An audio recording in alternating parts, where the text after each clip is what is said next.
Okay, behind me is the village of St. Lo. St. Lo was a battle that happened in France. It was supposed to be shortly after Normandy, but it took a little longer.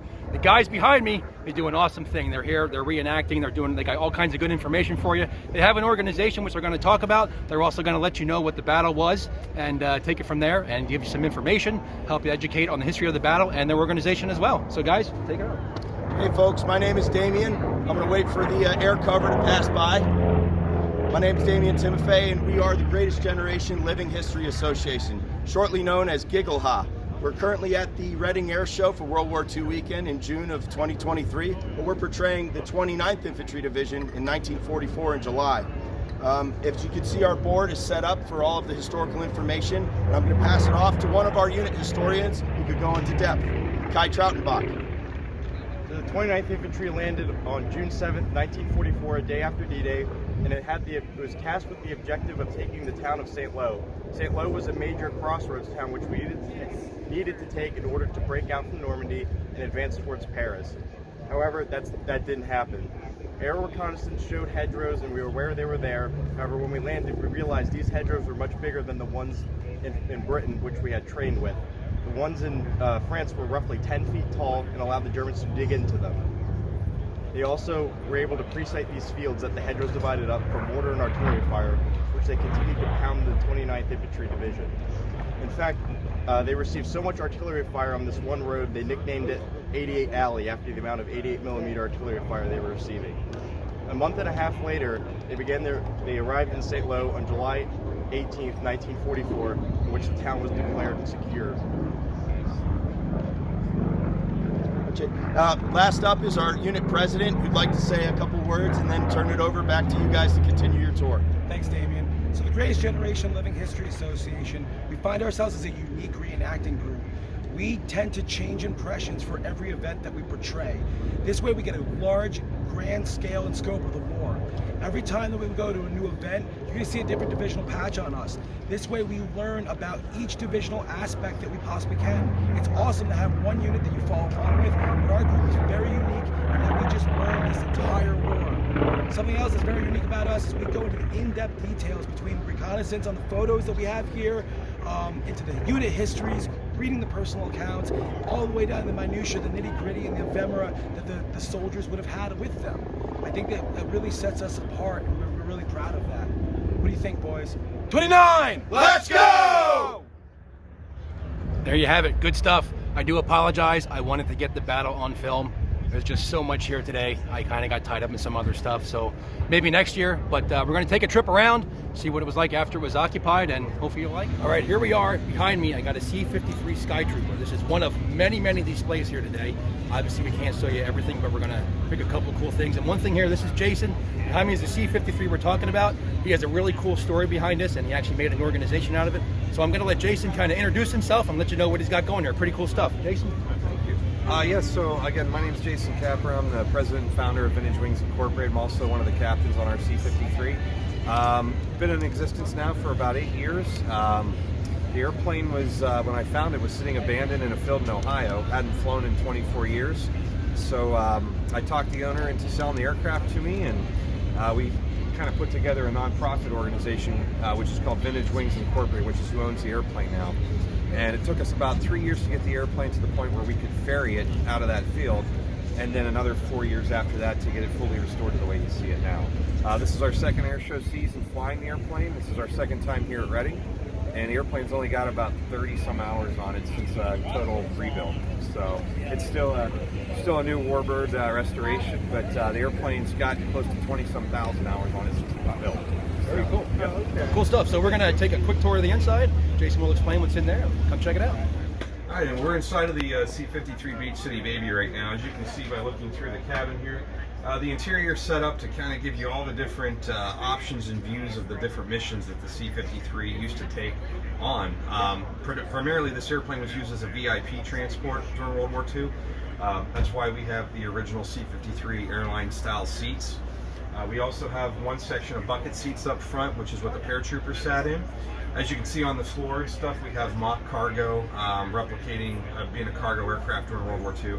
And then up front here, we also have one section of litters, This airplane was used primarily as well as a hospital ship, so a lot of wounded evacuations took place with these aircraft. They would stack the litters up on both sides of the cabin and get as many wounded soldiers back to a better hospital from the field as they could. Some of the C-53s, this one being one of them, had some of the first ever Army air nurses in our military operate on these aircraft. They needed all the men they could on frontline service, but they still needed someone to take care of these guys on the aircraft, so they enlisted the Army air nurses to basically fly on these aircraft and administer care while they were being flown back.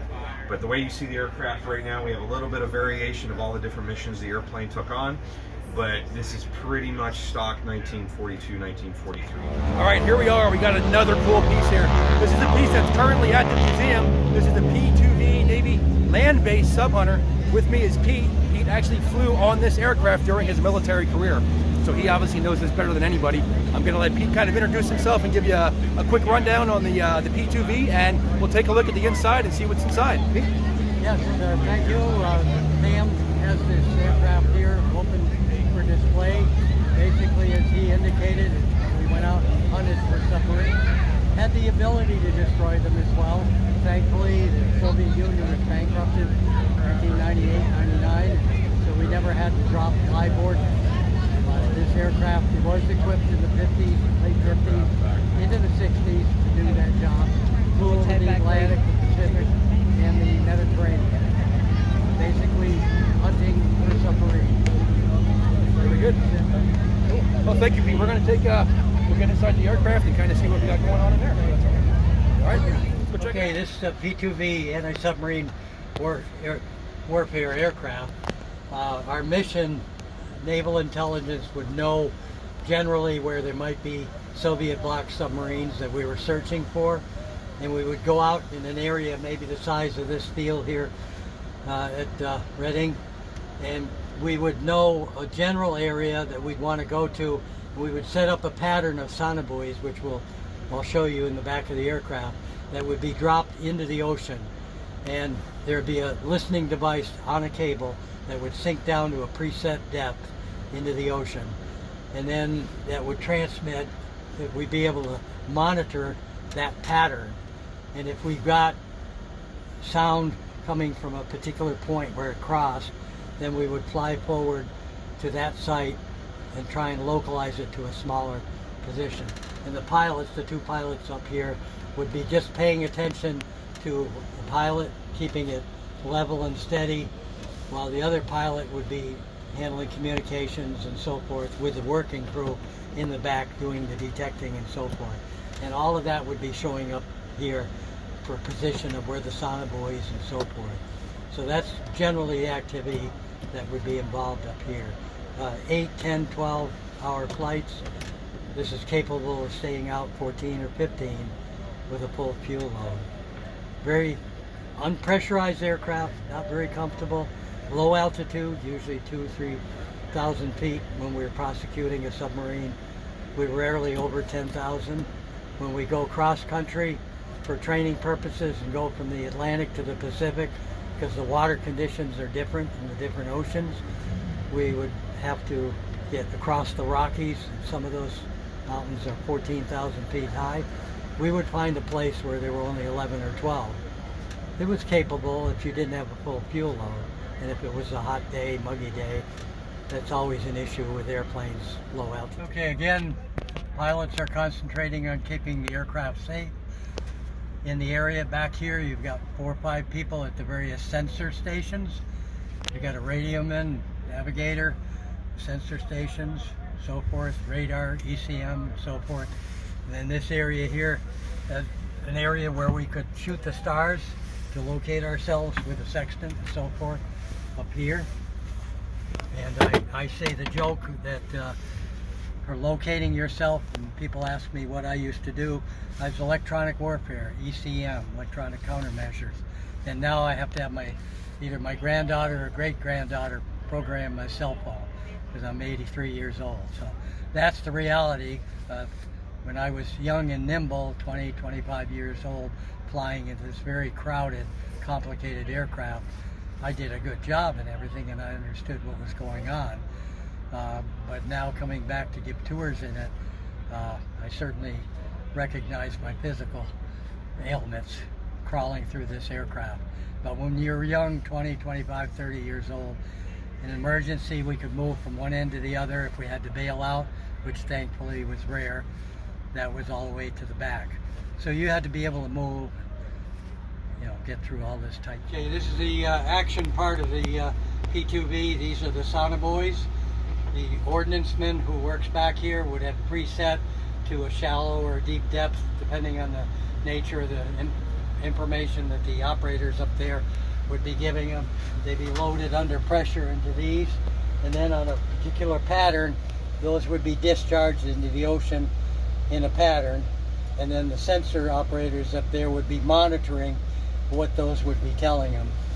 And then in the back you got the two locations if you were out search and rescue or just to check out surface ships or whatever. You could put two operators back there. Usually 8 to 10 people in the aircraft at one time. And as you can see, they're carried quite a few of them, different types. Hey, another huge part of military history is the cavalry. The 26th Cavalry was the last cavalry unit to fight on horseback in World War II. Pretty cool stuff. Not many know that. When you think of World War II, you know, Europe and the Pacific theater seemed to get all the attention, but there was Africa and the Philippines was going on. So the 26th, they were seeing some action and they were active in the Philippines. And with me is Victor, and I'm going to let him kind of explain the history of the 26th. That's what they're representing today, and then we'll find out a little more about the 26th. Victor? Thanks, Scott. Our unit is portraying the 26th U.S. Cavalry. It's the last U.S. Cavalry unit to fight on horseback. When the Japanese attacked the Philippines in 1941, there's a regiment of cavalry stationed at Fort Stotsenburg, Philippines, right by Clark Field. And they fought on horseback. They made the last U.S. cavalry charge on horseback in Bataan, in the Philippines. We have some aircraft action right now. We're going to take a little pause here. Let them pass by. Right. I think we're good now. Victor, sorry about that. No problem. And over at our camp, we have our cavalry horse here. His name is DuPont, because he's plastic. But he's a full-size horse, and we have him outfitted in the cavalry pack that the men in Bataan, the 26th Cavalry, fought with. A little sad story to the 26th Cavalry. The defenders of the Philippines held out for 4 or 5 months, and they ran out of food. And the cavalrymen were ordered to turn in their horses to the quartermaster, which you know what that means. But for the next several weeks after that, none of the cavalrymen ate meat. Wow. And I knew some of the survivors of the 26th Cavalry before they passed away. The last of them passed away in 2017, and up to that time, nobody could talk about their horses without getting choked up. So they were battle buddies. They were very attached. Exactly. They were there. You know, they saved their lives many times, and they had to surrender them for the garrison, so the garrison could eat. So a little sad, but it's a pretty compelling story. Well, awesome. So we got some background on the 26th. So Victor, they've been coming to these shows for a while. So what is it about these shows that kind of attracts you to this? You just enjoy telling the history of the unit? Absolutely. We're really here to preserve the memory, preserve their legacy, their history. I, for one, having met many of the veterans, it's what I do.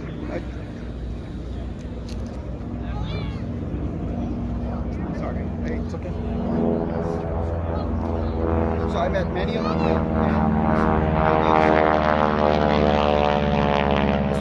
all the veterans, you know, broke. That's why we do it. Good stuff. And the horses. Yes, absolutely. And the horses, yep. Well, you're very knowledgeable on the unit and the information you're providing here today. Great service. All of the reenactors that are here today. It's absolutely amazing the knowledge they have and the passion they have to take this stuff and bring it here and to show everybody and tell everybody about it and educate everybody. It's top-notch stuff. It's really cool. So, Victor, Thank you very much. Thank you very much, Stan. Okay, here we are at another one of the displays. With me is Dave. Dave has been coming here for a very long time, almost since the beginning.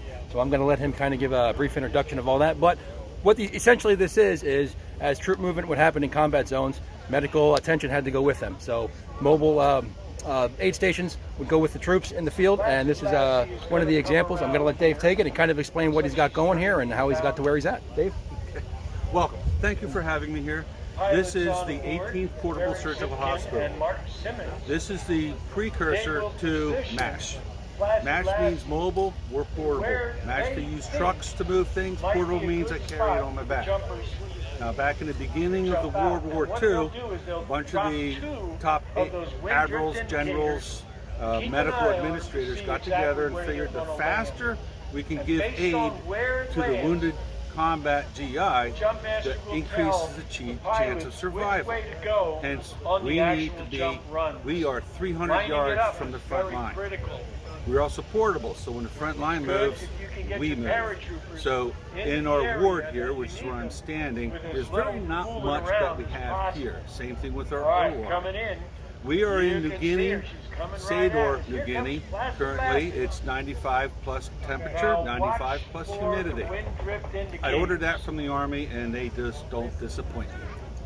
All right, this unit consists of 2 surgeons, 1 thoracic surgeon, chest cutter, 1 anesthesiologist, and 28 people like myself. We're carpenters. We tear down, set up. We're cooks. We carry the litter. We move things around. We're the go-to people. That way our surgeons can work. So over to our right, we have a traction unit. So if you had a broken femur, we'd be able to helpfully set your femur. We're a 28-bed ward, but for our purposes here, we're down to 8 beds. We have our own administrative area where several of us will be, tagging, categorizing, getting requisitions, whatever needs to be taken care of logistically. This is our office. So it'll be a moment or two here before they come in. Now we want to let you know that the master jump master is For Henry Biswatt. our medic on the field, everything here is put in his bag. That's all they carry. Onboard We also have our his son, Henry Biswatt IV. machete and axe, because we are in the jungle. There are no roads, there are no railroads. We have to hack our way in. Hack our way to set up our encampment. And because we're mobile, we often have to move. All right, this will be our OR. So, a lot of our tools, essentials for operating on wounded GIs. This is it. Simple. We patch you up, we stabilize you so that you will A, go back to the front, B, go to a hospital ship where they can get further, more precise care.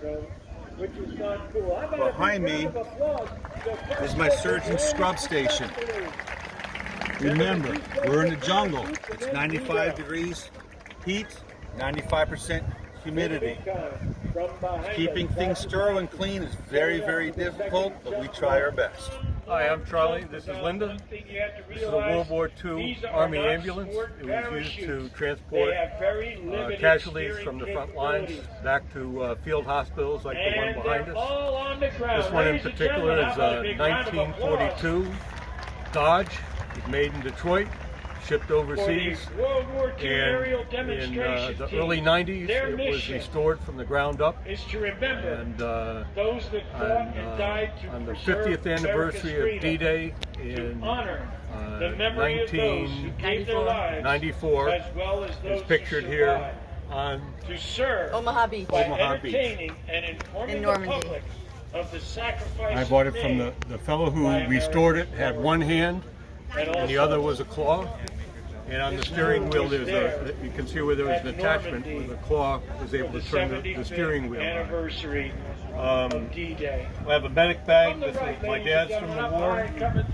My dad was a medic in the Philippines. That's my grandfather.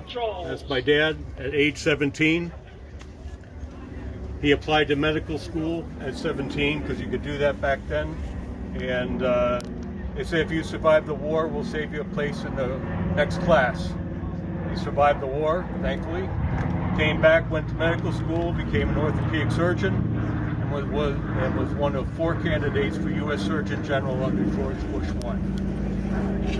At age 17, well, it was probably 18 by the time he got to the Philippines, my dad told me that there was the Japs had bombed a ammo dump, and there were over 100 casualties, and they all swarmed into the field hospital at one time, and because they knew he wanted to go to medical school, they told him to gown up. They had pictures of him here actually helping to perform surgeries. I think it's poignant to point out that his tent overlooked the cemetery, and he was so touched by the boys that didn't come home. He wrote this poem, and this was never seen by our family until just recently. And we took out all these artifacts and wanted to pay tribute to the sacrifices they particularly made. I think remarkable for me was when he did finally tell us about his stories. He was most frightened on his trip home from the Philippines. They were in a typhoon, and several of his shipmates didn't get home because they had dehydration or other diseases. But in the typhoon, he told us the ship would take a wave and go up, and all they would see is sky, and then they would go down and all they would see was water. But the propellers and screws, when it hit the crest of the wave, you would hear them spinning, and it just, and the boat would actually turn on the wave. So it's just the sacrifices they made, and a generation that lost without the stories that we bring to these shows, and the people like you that come and are interested to hear them will keep them alive forever. We thank you for what you do. Okay, here we are. We are in what essentially would have been a forward operating mess tent. Out in the field, as the troop movement progressed, the mess hall had to go with it. A big part of having a unit was the food that kept morale up. Whether you're in combat or whether you're here at a reenactment, it's very important. With me is Charlie. Charlie's operating the mess hall today, here at this position, and I'm going to let him introduce himself and kind of explain what he's doing here today. Charlie? I'm Technical Sergeant Charlie Kirk, and I would have been the company cook. And in my kitchen, I would have been the sergeant. We're preparing our noon meal right now, and we baked cornbread this morning. Smells good. So we're we only have one. In a company situation, they would have had 3 of them M19. I know ours has one side is always harder than I only have one. So we have to.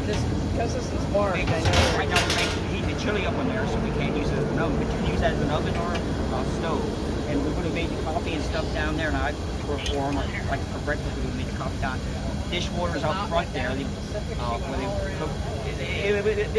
They would have served what was referred to as a B ration. Okay. An A ration would have been a dining hall situation. A B ration would have been opening them up, heating up like these here, and then just heating them up for the troops. And they would take them up to the troops in a mermite can and feed the troops.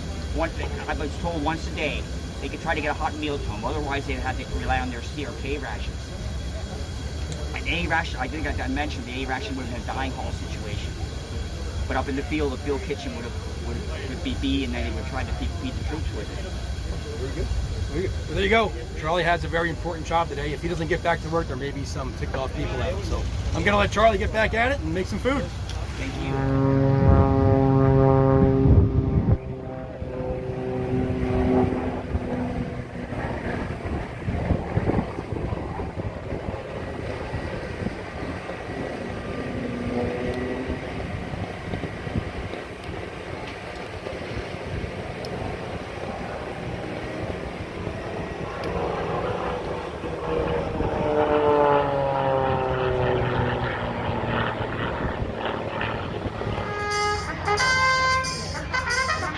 My little dance partner. I don't know where Elizabeth went.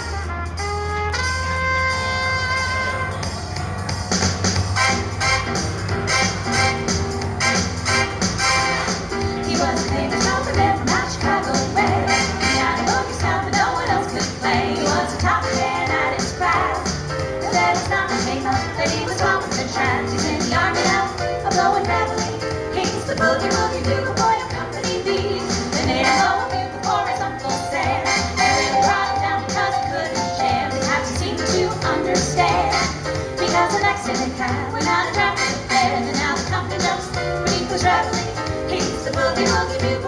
All right, here with me right now is Dave and Christina. So when you have an event like this, obviously everyone comes to see all the cool stuff.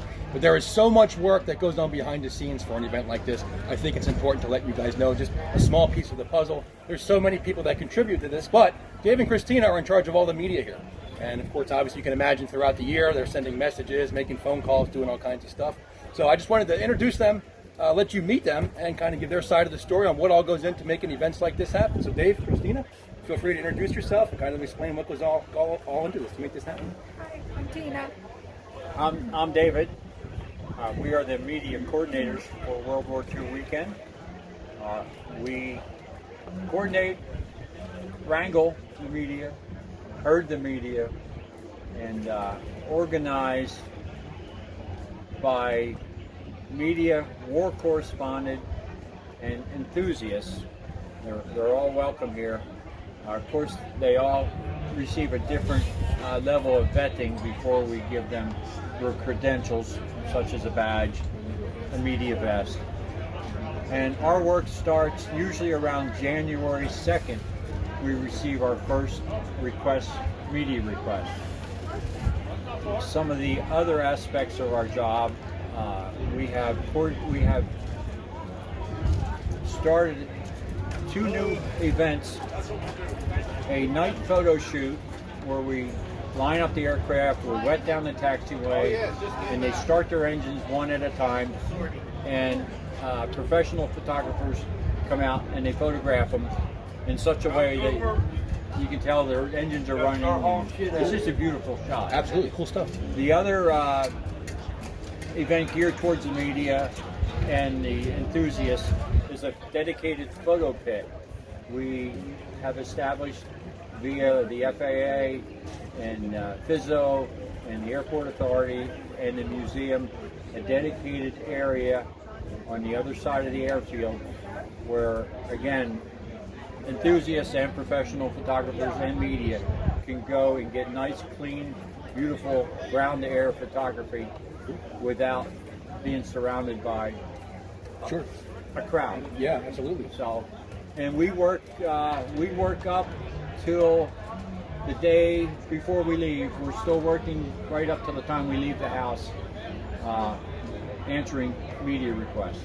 Wow. And then when we're here, they're coming in until the time we're forced to put our phones on airplane mode, no pun intended, put it on airplane mode so we can go to sleep. Next morning, the phones are filled with messages and phone calls, and I can imagine. So we enjoy it. Good.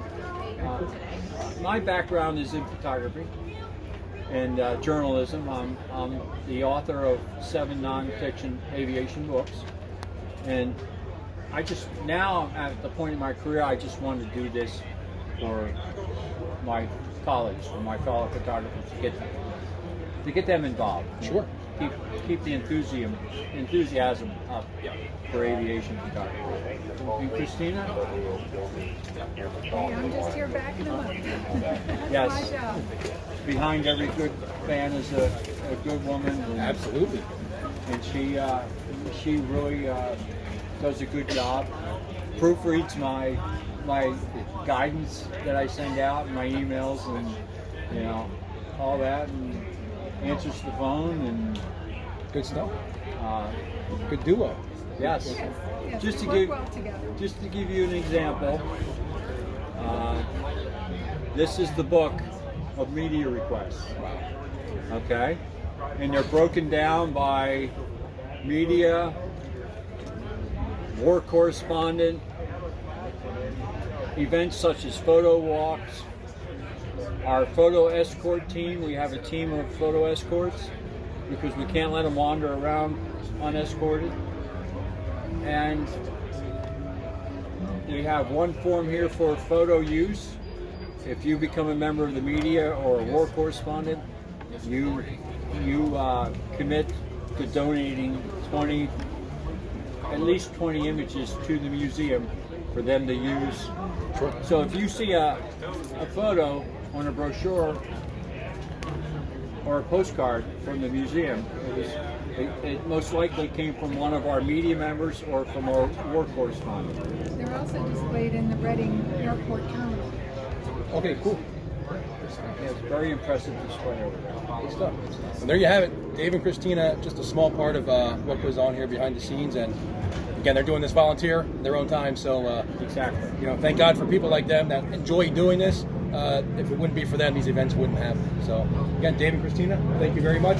One more comment, since you mentioned volunteers. Yes, sir. This event would not happen without volunteers. Absolutely. Almost everyone working here is a volunteer. And we're always in need, the museum's always in need of volunteers, especially for this event. So contact the museum.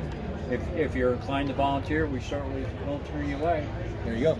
If you're interested, contact the museum in volunteering, or for the event or for the museum in general, and they'll get you set up. Hey, with me now is Wadim. He's representing the Red Army's role in World War II, and he's going to give you a brief explanation of the Red Army's role and a couple things here of unique interest. So explain to you. Wadim?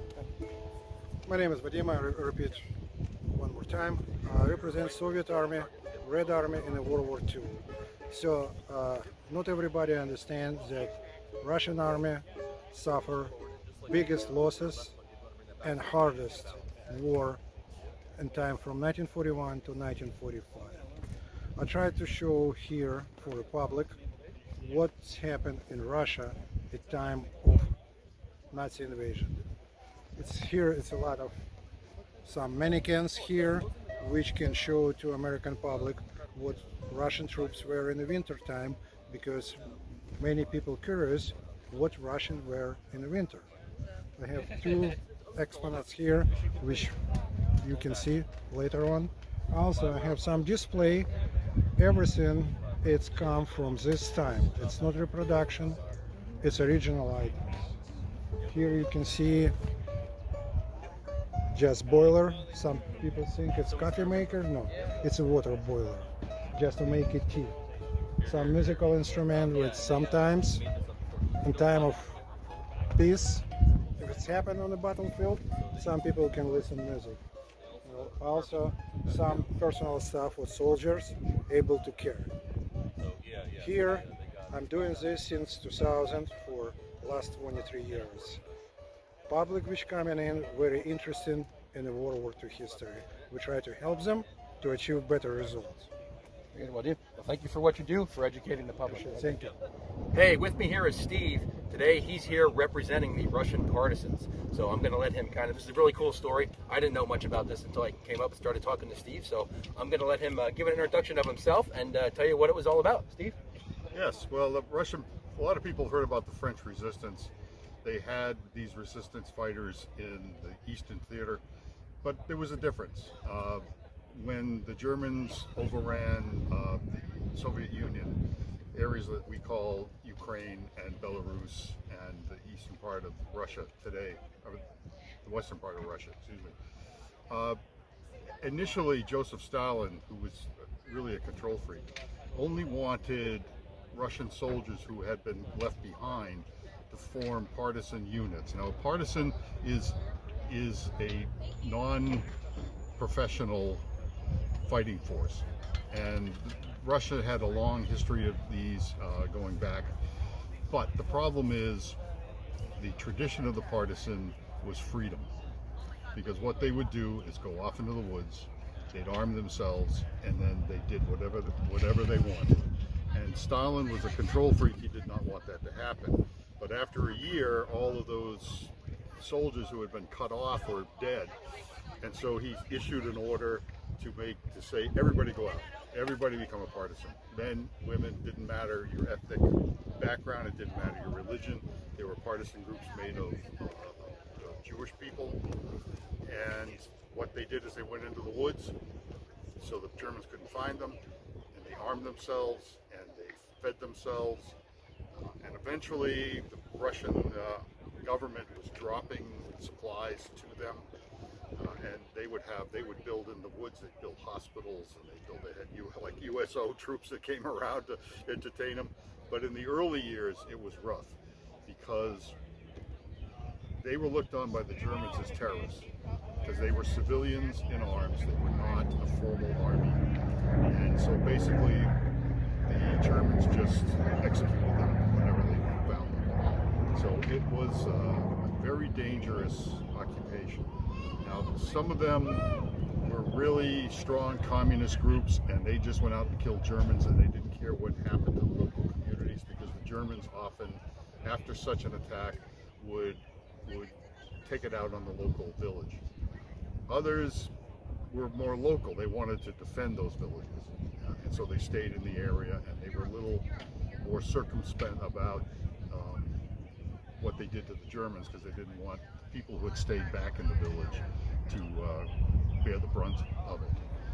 But they, early on, boy, they when I say living in the woods, they were just living rough, and they did sabotage.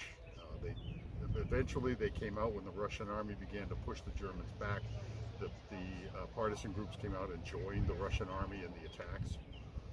And this is continued. In Ukraine today, there are Ukrainians in the Russian-controlled areas that are partisans, and they pass on information where the Russians are. They do sabotage. It's just civilians who take arms or take an active role to fight against a group that has invaded their country. Very good. Very good stuff. I was not aware of this. I don't know if you were either, but very good stuff. And again, you're seeing all these people today that come here to take this information and get it out to you, and they do an awesome job. Steve's sitting here waiting for people, just to tell this story, and many people don't know it, so I can only imagine the impact it has on the people that come here when they leave here with more knowledge and more interest in World War II and history in general. Well, if I can make one recommendation, if your viewers are interested in this story, there's a movie called Defiance, starring Daniel Craig, and it is about one of the Jewish partisan groups, and the depiction is pretty accurate about what their life was like. It's good to know. There you go. Check out the movie, and if you come here next year, check out Steve as well. Yeah, we'll be here. Hey, another important part of the war was the French resistance, which you've all seen in the movies, you've all read about. They're pretty popular. With me is Jamie. Jamie takes time out of his life to represent this at these World War II type events and shows to educate the public on exactly what they did. So I'm going to turn it over to Jamie. He's going to give you a little rundown about the French resistance and the role they played in World War II and what he's got going on here today. Jamie? Bonjour. So here we are portraying the French resistance after the D-Day landing. So this is after June 6, 1944, when the resistance really came out of the woodwork. They start wearing armbands. They try to dress more like soldiers. They realized, before D-Day, the resistance were much more into espionage, making newspapers. It was too dangerous to do anything else. But after the Allies landed, they rose up to support the Allied war effort and really actually assisted with the American and Allied landings at D-Day, blowing up German trains, fighting German units. So that's what we try to portray here. And I think the reason that we do it, if I can go into this segment right now, is that we feel as a group of reenactors, or we call ourselves living historians, is that the French resistance is always a misunderstood aspect of the Second World War. It's always very stereotyped or generalized. So we really like to portray the nuance and the story of the French people and the resistance movement during World War II, which I think is overlooked sometimes in the grand scheme of the Second World War. So, and we're all a bit of a Francophiles ourselves, so we just like to tell this story that is fascinating and I think overlooked in so many aspects. Very good. Cool. Good stuff, Jamie. Thank you for your time. Oh, thank you so much, sir. There you go. If you come out next year, check them out. They'll be here. Au revoir. Hey, good afternoon. I'm Eric. I'm a member of the 79th Infantry Division. We are a living history group out of South Central Pennsylvania. We are all a bunch of history-loving enthusiasts that come together for events like this and try to portray and bring history to life to the best of our abilities. We always show up to events with a lot of enthusiasm and a lot of personally owned equipment, gear, firearms, and other artifacts of the era to try to, again, bring history alive. With me is Eric, and he's representing the 208th Infantry Regiment from the German Army. So I'm going to let Eric kind of give you a quick rundown on the weaponry that was used. Eric? Good afternoon. In front of you are two prominent machine guns that were used by the German army during World War II. This one here was the MP-34. It was the early variant of the machine gun used by the German military. It was an extremely expensive piece of equipment to manufacture. These were all machine parts. It took a long time to manufacture. It used skilled labor. And at the time of World War II in Germany, their economy could not keep up with the demand that was required. The natural evolution of it created the MG42. The MG42 is the cheap version and the enhancements of the development of the machine gun in the German military. All of their tactics and doctrine supported how to make this weapon function, how to keep it going, and how to keep it in the fight as long as possible. The machine gun itself was manufactured in a much cheaper manner than its predecessor.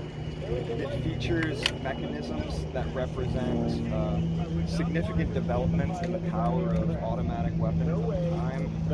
And overall, it was just a devastating weapon to both be the user of and the recipient of as a combatant